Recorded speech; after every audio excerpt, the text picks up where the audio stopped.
legislators now. No tienes que llamarme héroe. You don't have to call me a hero. I'm just doing my job. Taking care of your mother, your brother, Your child. We know you're scared. We are too. This virus is deadly. It's a threat to us all. I work on a COVID unit. I caught COVID on the job. 8 of my coworkers tested positive. Some of my colleagues died. We wouldn't abandon you when you needed us most. And now, Some politicians are abandoning us. They want to take away my wages. so they can balance the budget. Is this how we treat essential workers? So don't call me a hero. Call your legislators now. No tienes que llamarme héroe. You don't have to call me a hero. Yo solo hago mi trabajo. Cuidamos a tu familia. Soy un trabajador de la salud. Algunos trabajadores nos hemos enfermado. Algunos fueron al hospital. Algunos han muerto. Sabemos que tienes miedo. Nosotros también. Y ahora Algunos políticos nos han abandonado. ellos quieren quitarme mi salario. Así es como tratamos los trabajadores de la salud. No tienes que llamarme héroe. You don't have to call me a hero. Llama a tus legisladores ahora. Diles que apoyen a los trabajadores esenciales. So again, this campaign is on broadcast media, cable television, radio, Spanish media, and also social media. And now I'll leave you with our President, Rob Burrell, and our esteemed state workers. Take it away, Rob. Good morning to members of the media and especially to 1199 members, state employees who are joining us for today's press conference. 1199 represents over 6,000 state employees in Department of Children and Families, in Department of Developmental Services, Department of Mental Health and Substance Abuse, Department of Public Health, folks who have been on the front lines of the COVID-19 pandemic since March 15th and done so, really being the glue that has held our society together during that time, during this crisis. Our members have risked their lives, including in situations where at the beginning of the pandemic, PPE was in very, very short supply, in some cases completely unavailable in environments that were COVID positive. Some of our members have gotten sick. Some of our members, 3 of them, have lost their lives at Southbury Training School, state employees during this pandemic. And most tragically, they have family members who have also lost their lives after they brought the virus home. So we're here to get out the message and the story of the sacrifices that state employees have made during the crisis at the very moment where we have elected officials in our state who are calling for state worker concessions. Before the pandemic, the state was on notice that cutting healthcare workers and resources, essential services to our patients and to our residents, cutting those services to the bone was very dangerous for the people of Connecticut. And when the pandemic hit, people started dying unnecessarily, both our patients and again, in some cases, state workers who are co-workers to some of the people that are on this call, because we were not ready, we were not prepared as a state. This is an environment where state workers have made significant concessions over the past decade. Since the Great Recession 10 years ago, there are 3 raises that state workers have foregone in order to help the state in times of fiscal crisis. Over $24 billion in givebacks through CBAC concessions over the past decade. The state's $2 billion plus rainy day fund would not exist if state workers had not made those concessions. We've made pension reforms, and we've made additional concessions in our healthcare coverage. State jobs have not been competitive with the private sector due to some of those concessions that have taken place that has led to chronic short staffing in DOC, in DEMIS, in CVH.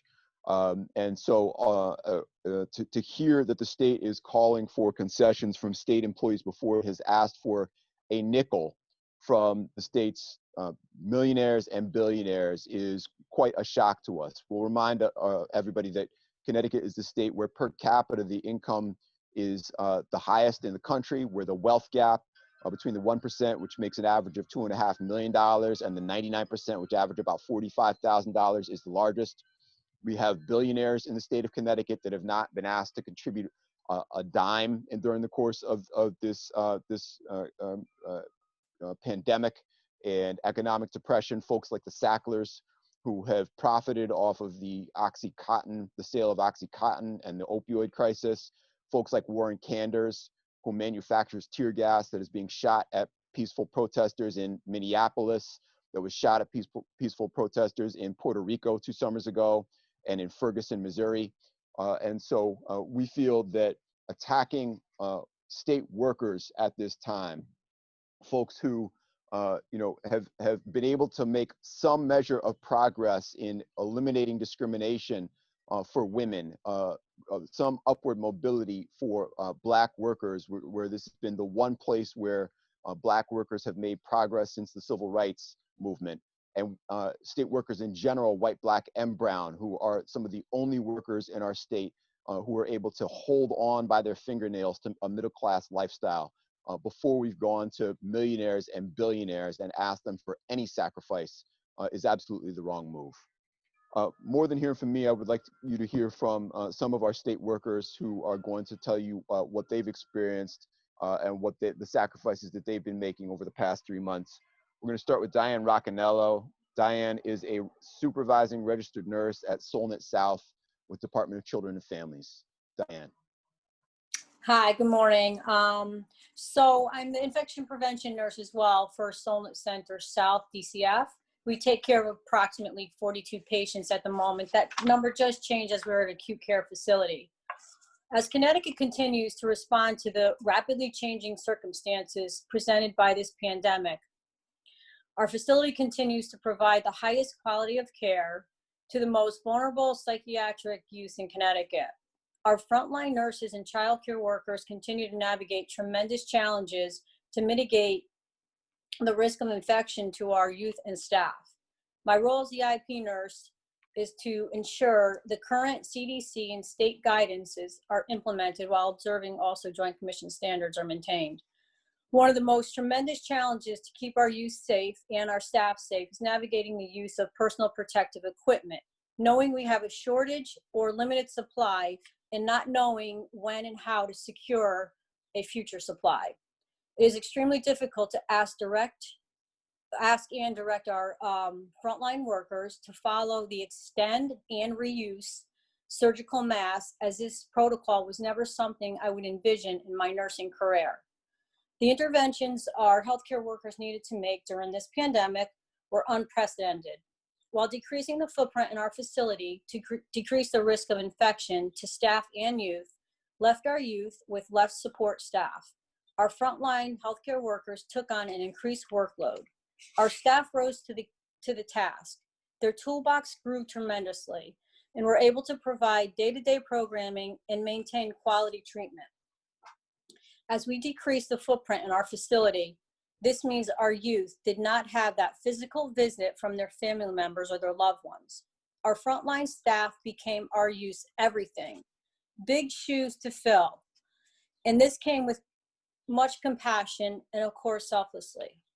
At a time when everyone experienced some fear or anxiety, our kids were very scared as well. Staff have been doing an amazing job with supporting our youth, keeping them safe, and ensuring the youth feel safe.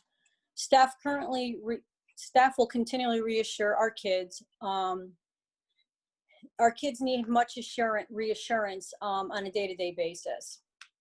They're missing their family members and some of their clinicians that they don't see as often. The hardest thing for our kids to understand was really what a pandemic is, and teaching them how to use masks and increase hygiene as far as spreading the infection. Healthcare workers made incredible sacrifices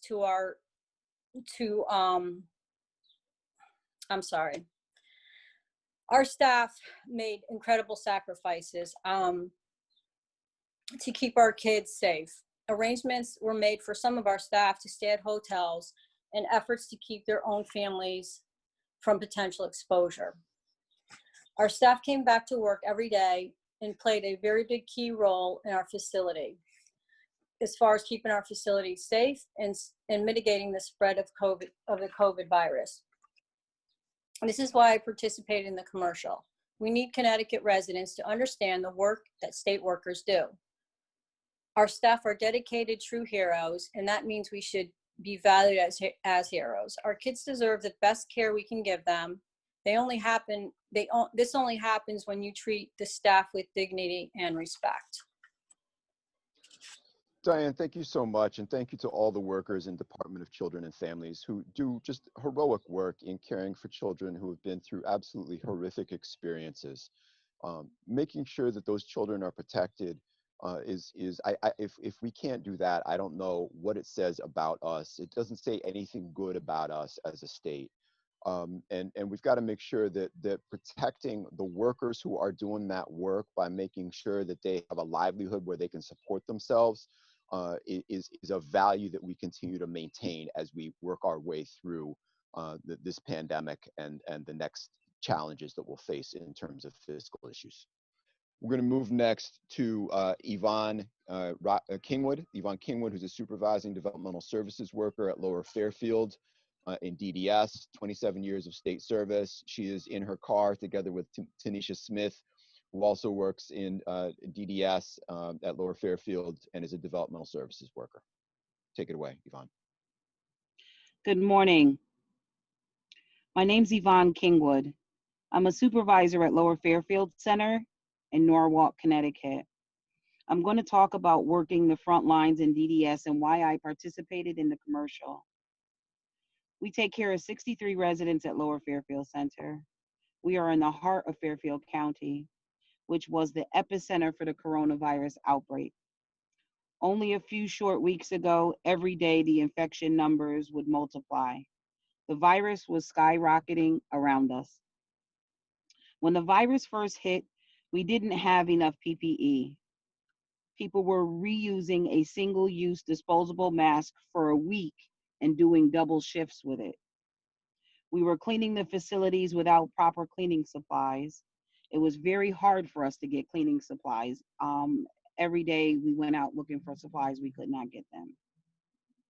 What I saw the staff do from my perspective as a supervisor and a union delegate was nothing short of heroic. People really went above and beyond. Staff came to work every day. They were fearless. We didn't know anything about COVID-19. All we knew is that people were dying from it every day.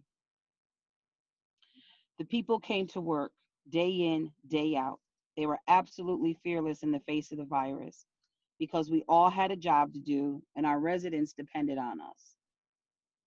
Our residents at LFC are medically compromised. Many have breathing issues, major illnesses, immunocompromised. In normal times, we can't even allow them to catch a cold. We were committed to our residents. Everyone self-isolated. Every day they went home. No one went grocery shopping. No one spent time with family to make sure we didn't become infected. This is the kind of commitment from all the staff that kept our residents safe.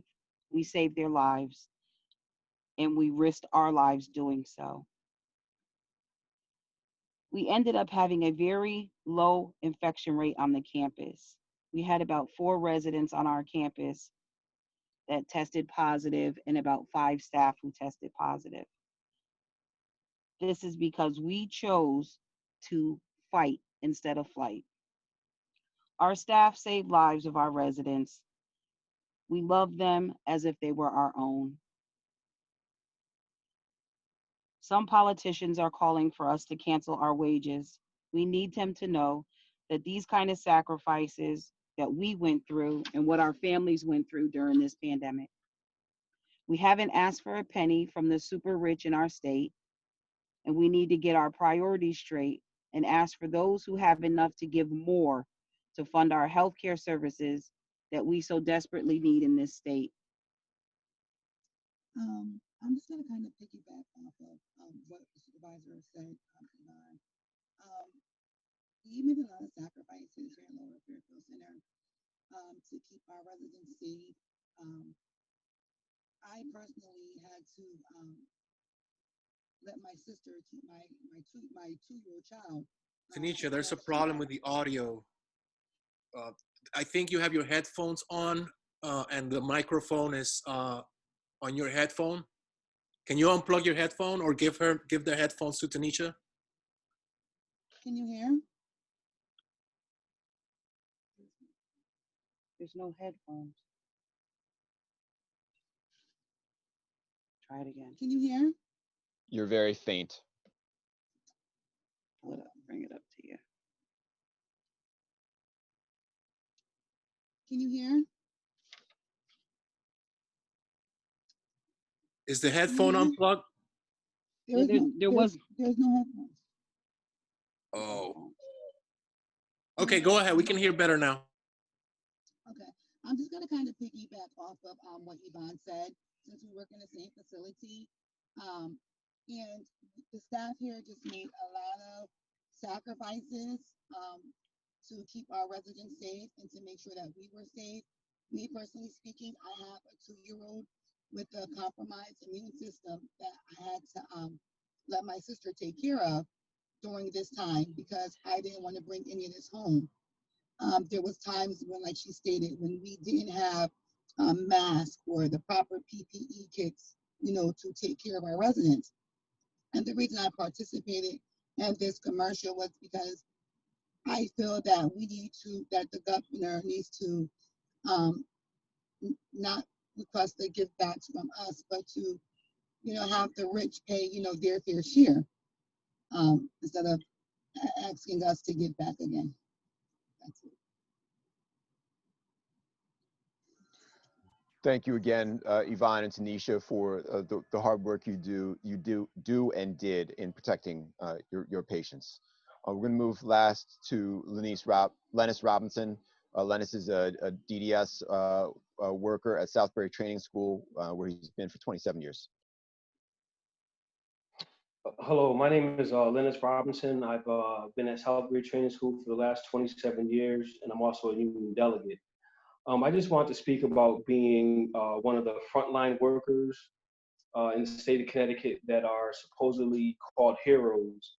But the thing is, we're not looking to be called heroes because we care about our guys. And for that reason, we all come to work every day knowing that we can potentially bring this home to our families. And we do this because of how much we care about our guys, our ladies and gentlemen that are at Southbury Training School. Unfortunately, I have had 3 family members contract the COVID-19, and only through God's graces they didn't, pass away. They survived and they overcame it. But unfortunately, 3 fellow coworkers contracted it and passed away, and have had family members pass away. Even though some of the coworkers have survived, we do have coworkers that did pass and their families passed. I'm just, excuse me. I just want the state to recognize what we do every single day, and we're not doing it just for money like a lot of people may think. We're doing it because we care about our guys. But I do think that if the state is going to out front call us heroes and they want to support their essential workers that are going to work every day, then I'm asking that they support their essential workers that go to work every day, instead of trying to take away a raise that we've been waiting for. Just like every other place, they should be supporting their essential workers and paying them for their sacrifice and what we're doing. I don't understand what the hardship is. We've given up so much in the past that now it's time for the state to step up and do what they need to do for their essential workers. And for some reason or another, the leadership in Connecticut is not seeing it that way. The overwhelming majority of people that work for the state in our healthcare facilities are Black and brown, and all we're asking for is fairness in what's going on and recognition of what's going on, and to treat us fairly.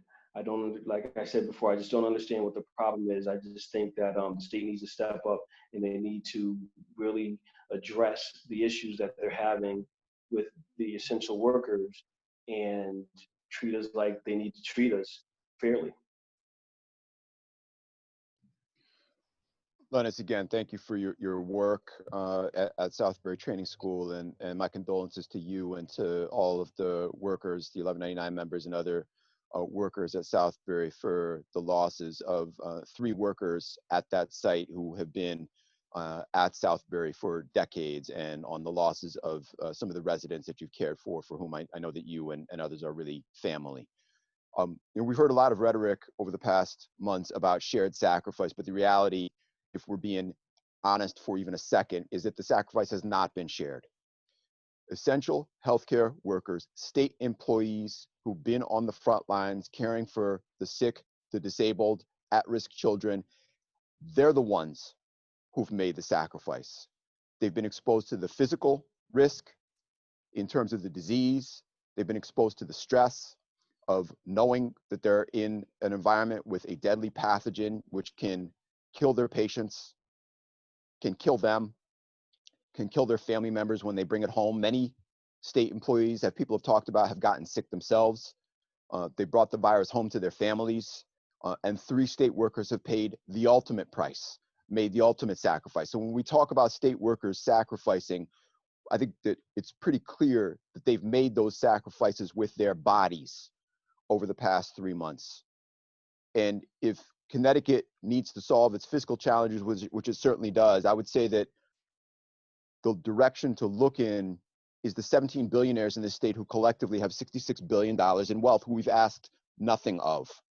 The idea that state workers making $40, $50, or $60,000 a year are greedy when we have not been willing to increase taxes on the wealthiest among us, and not even ask them in the current crisis, to me is quite shocking.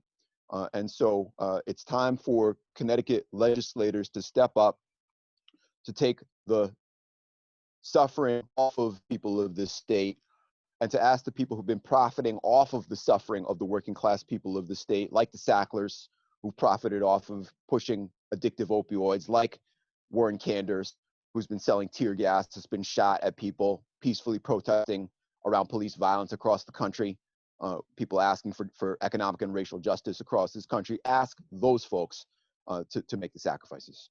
We'll take any questions.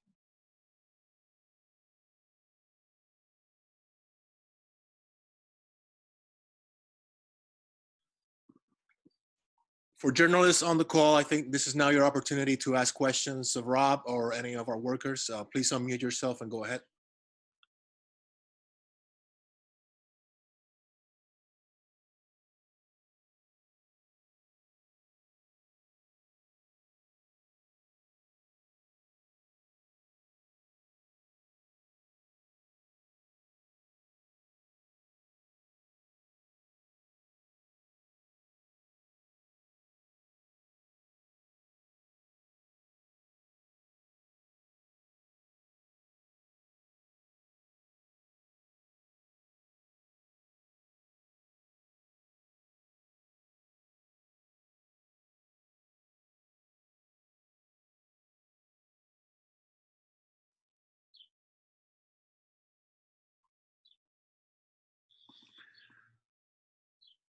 Seems like all questions have been answered. I don't know, Rob, if you want to add anything, or any of our workers want to add anything right now.